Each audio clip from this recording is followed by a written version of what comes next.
he's talking about there's more footage. There's 140 hours that he has, and each episode was only maybe an hour, I think. There's 4 episodes, so there's at least 130 something more hours that he hasn't edited or produced. For some reason, Diddy, around the time of his arrest, thought, I know what I'm going to do. I'm going to be exonerated later, so I'm going to film all this, and then I can use it in my big comeback later when I'm not in jail. Didn't work out the way he thought, and it turns out he went to jail for a few years. All right, he didn't get the full amount, but he still got a few years. And 50 Cent somehow managed to pay for the footage off of the videographer. Probably Diddy's worst nightmare, this. It's got to be up there. Now, we're going to get into what's in the actual documentary, and hell, it's something. Anything that surprised you from that footage? The footage, well, I mean, it was really interesting to see his last days of freedom, and what was sort of important to him. Obviously, there's phone calls with his attorneys, with his team. It was very interesting to watch a man who's known for his brand presence. He has a really amazing knack for marketing and all of that, and how he was sort of taking that into account and how he was coming off to the public, in the days leading up to his arrest and indictment. Like 3 or 4 pictures in the documentary that I've seen of myself. Some people say they saw more, but I know three different times where I was certain places that you could actually see me in the documentary. When Netflix released Sean Combs' The Reckoning, many viewers felt that something wasn't quite right. The subject matter was serious. The allegations were disturbing, and the timeline of events painted an increasingly troubling picture. Yet despite all of that, there was a lingering sense that something important was missing. Not facts, not accusations, but context, key moments, critical reactions, pieces of the story that seemed to exist somewhere beyond what viewers were allowed to see. The documentary felt carefully constructed, carefully edited, and to some critics, carefully softened. That's when rumors of unreleased footage began to spread. According to sources familiar with the production, the filmmakers allegedly had access to far more material than what ultimately appeared on screen. Not just footage that explained events, but footage that captured how Diddy himself reacted as the walls appeared to be closing in around him. And that's what makes these claims so intriguing. This wasn't decades-old archival footage pulled from storage. According to those rumors, some of it was recorded only days before Diddy's 2024 arrest, during a period when public scrutiny, legal pressure, and media attention were all reaching unprecedented levels. If true, those recordings could offer a rare glimpse into one of the most critical moments of the entire story. But the mystery doesn't end there. What makes the situation even more unusual is the people connected to the project. On one side was 50 Cent, a longtime rival who has spent years publicly criticizing Diddy and showing little interest in hiding his opinions. On the other was Gene Deal, a man who once stood inside Diddy's inner circle and witnessed much of the bad boy era firsthand. For many observers, that combination alone raised questions. How much did they know? And how much were they willing to reveal? Then came the legal battles. Shortly after the documentary's release, accusations and counterclaims began surfacing. Netflix maintained that all material used in the project was obtained legally. Meanwhile, Diddy's legal team argued that certain private materials had been improperly acquired. At the same time, 50 Cent continued hinting that there was far more footage the public had yet to see. And Gene Deal repeatedly suggested that what viewers watched was only a fraction of the larger story. Which brings us to the question at the center of all. If more footage exists, if more conversations were recorded, if more answers were available, then why weren't they included? What did Netflix decide to leave on the cutting room floor? And more importantly, why? Some reason, Diddy, around the time of his arrest, thought, I know what I'm going to do. I'm going to be exonerated later, so I'm going to film all this, and then I can use it in my big comeback later when I'm not in jail. Didn't work out the way he thought, and it turns out he went to jail for a few years. All right, he didn't get the full amount, but he still got a few years. And 50 Cent somehow managed to pay for the footage off of the videographer. Probably Diddy's worst nightmare, this. It's got to be up there. Now, we're going to get into what's in the actual documentary, and hell, we need the core theme to be You didn't do anything wrong. You didn't do anything wrong on any front. By the way, these conversations, the lawyer had no idea he was recording them. So when the lawyer's like, yeah, we need everyone to believe you did nothing wrong, it kind of takes away from when the lawyer is out in public saying, yeah, my client is completely innocent. And now he showed the behind the scenes where he clearly didn't think he was very innocent. So not Diddy's smartest move. However, throughout this journey, you'll see he makes a lot of crazy decisions. I don't think it's working. I listened. I've been a superb client, as you said. I jumped on the plane. I'm coming to New York, but I'm just running around waiting for a shoe to drop. He's shitting himself right now, in case you can't tell, and he really doesn't look good. It's the middle of September, and there's still no one died. Bro, then you have to have a spokesman. You have to have some sort of comms to constantly be pushing that, Mark. Because you may just be the person that you just may watch CNN. You know what I'm saying? And there's 9 billion people in the world, and 7 billion of them is on Instagram and TikTok. He's basically trying to get control of the narrative. That's what he's really worried about. He wants public perception to be, this was all bullshit. Unfortunately for him, we'd all seen the CCTV of him beating the shit out of Cassie. So we know you're not a good guy, man. That's out there. A statement from your solicitor is really not going to change that. We have to find somebody that'll work with us, whether they from this country or from another country. It could be somebody that has dealt in the dirtiest of dirty business of media and propaganda. We need to brainwash some motherfuckers right now, and we need people who are used to working with the dirtiest of dirty, because that's what he is, and he's admitting it. How could you let this footage fall into the hands of 50 Cent, my guy? And honestly, it always comes down to money with Diddy, because Diddy didn't get rich just because he was, clever in music. Diddy got rich because he robbed people all the time, and him not taking care of the people around him, it just comes back to bite him a million times over. It's like we have a movie, you're speaking this language, and you know what I'm saying, we need subtitles, and we're not providing the audience with subtitles. And I invited you to this movie, and you in this thing, you don't know what's going on. You just see you just see the images, quickly. Now it has a whole life of its own. I gotta say, this whole doc was edited well. When he said you just see the pictures and they cut to the CCTV. Well done, 50. You nailed that, son. If you're going to take him down in style. So you get a clear window from the jump here into Diddy's psyche. He doesn't give a about Cassie or any of these girls. He doesn't give a about anyone. It's save yourself mentality, and it's crisis mode. And you can see on his face, he's got a problem. This is at an all-time high of his taking, surely, because he is stressed out. Perhaps the most widely discussed claims surrounding the documentary involve footage allegedly recorded during the days leading up to Diddy's September 2024 arrest. If the reports are accurate, they paint a picture of a man fully aware that the pressure around him was intensifying. Not someone caught completely by surprise, but someone who understood that major challenges could be ahead. According to various accounts, cameras captured meetings, phone calls, and private moments that were never expected to become public. And one alleged recording, in particular, has generated significant attention. Reports claim it shows Diddy inside a hotel room speaking with his lead attorney on speakerphone. His tone is described as calm and controlled. But according to those accounts, the conversation itself carried a sense of urgency.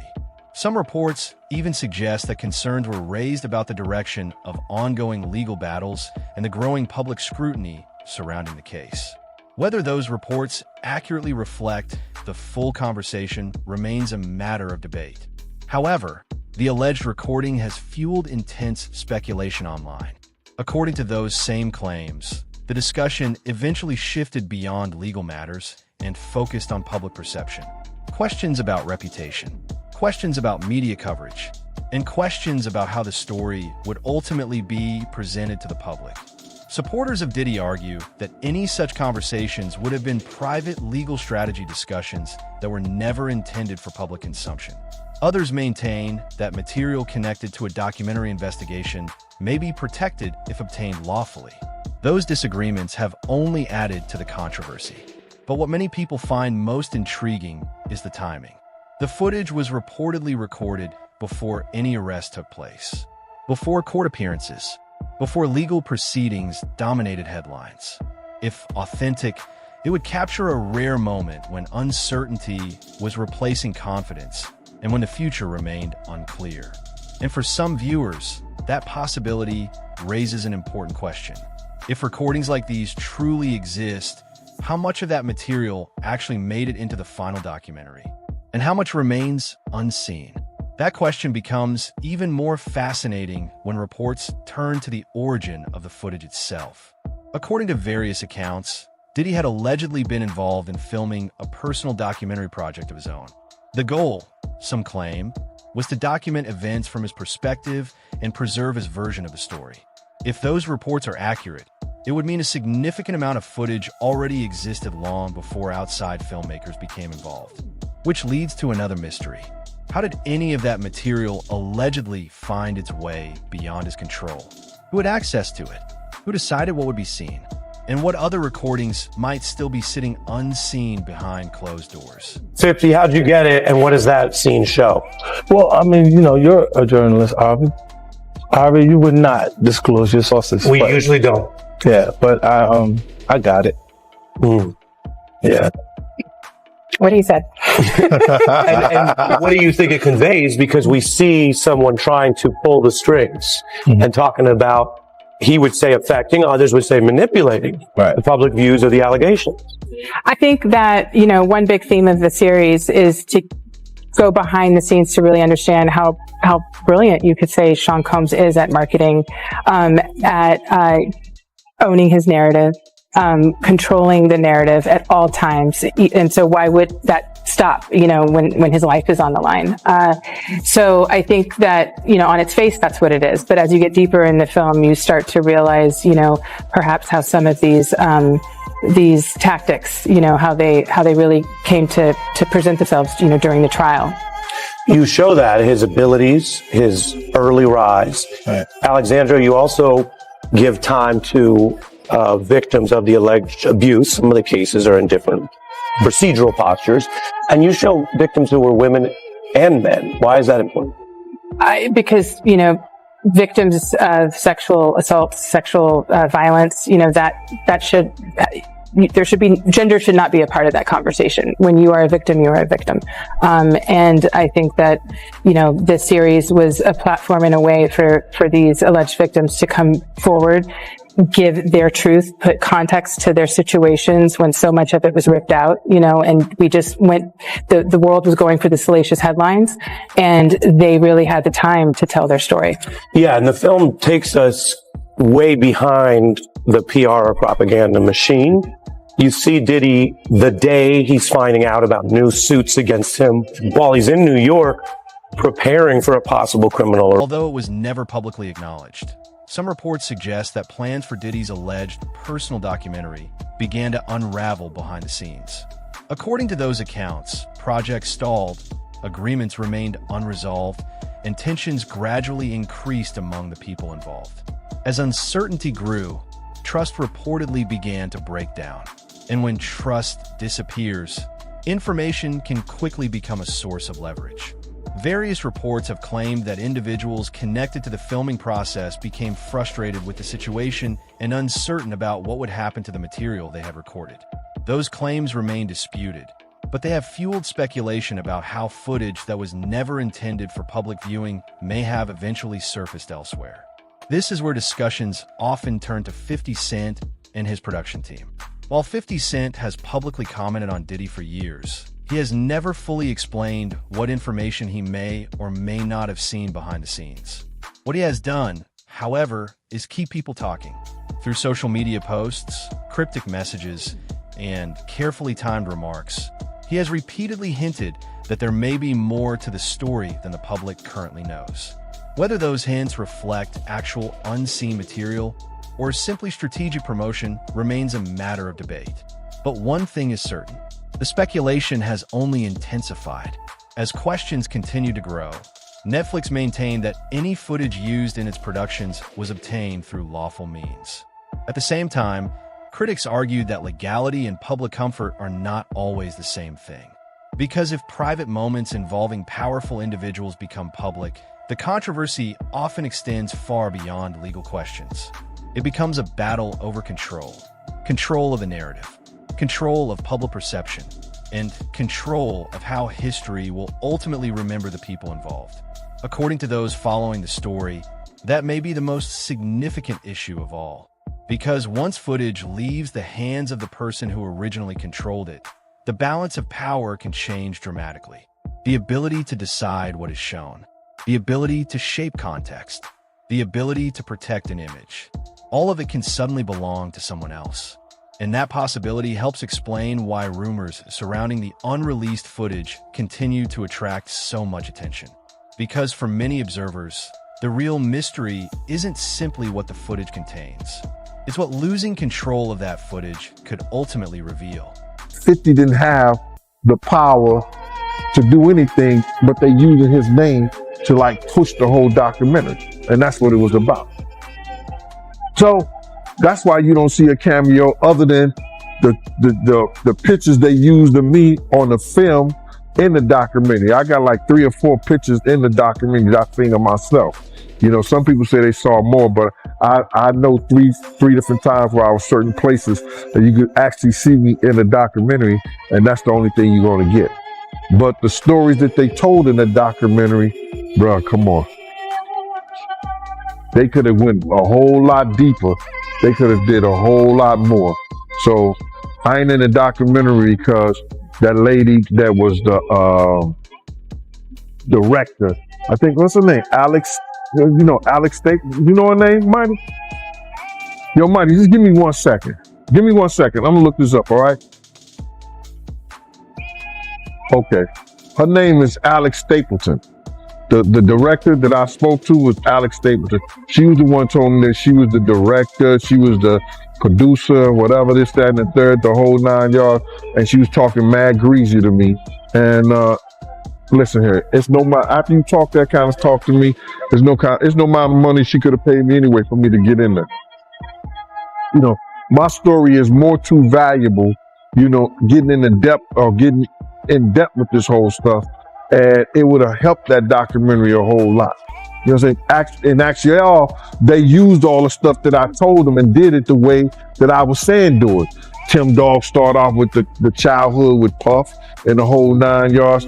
Kirk Burrows do the business part, but they was trying to put people in there like Mark Curry and other people to talk about the streets or what was going on, you know, a certain thing. But Mark can only say so much, you know what I'm saying, because he was an artist, you know, so he wasn't with Puff like I was with him during that time when we was running back and forth here and there and the whole 9 yards. So, you know, Miss Alex Stapleton is the one reason why I'm not in the documentary, but it's all right with me. I've been in a lot of documentaries.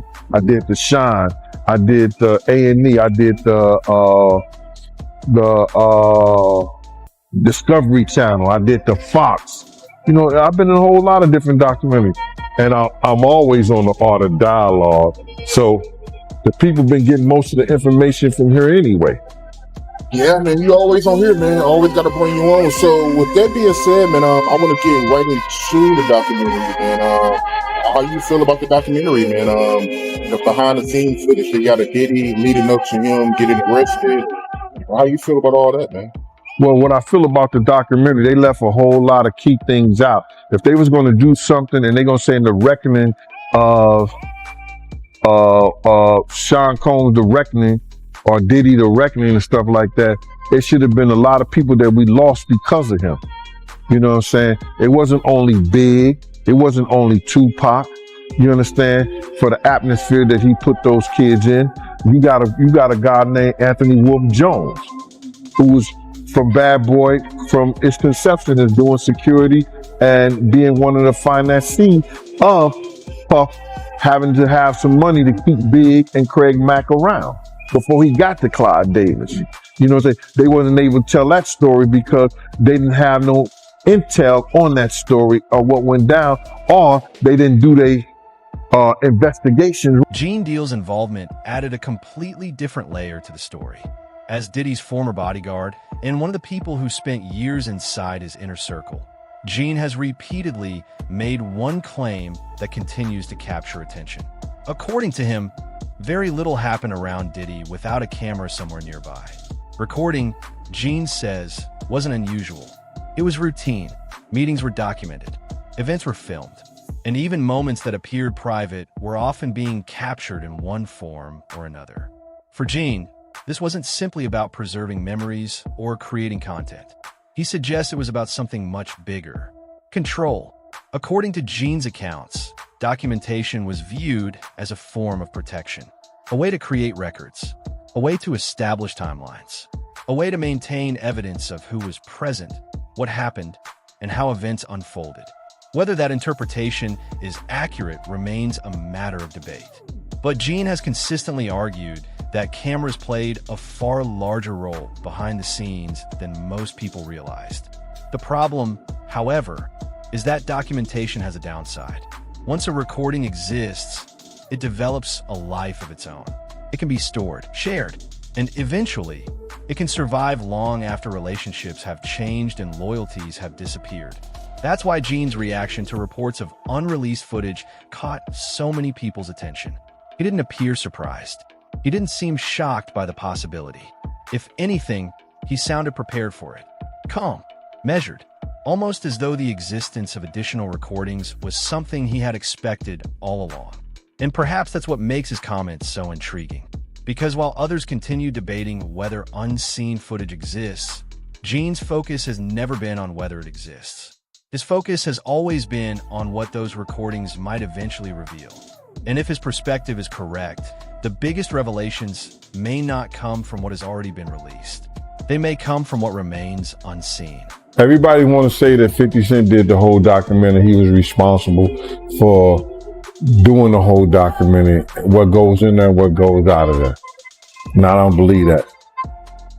And I don't believe that he's responsible for everything that goes in there. I don't believe he's responsible for everything that goes out of there. Guys want to say that he's snitching, you know what I'm saying? Because he's telling his truth about what went down and what he saw or what he heard or whatever like that. I don't know how to love my enemy. And if I gotta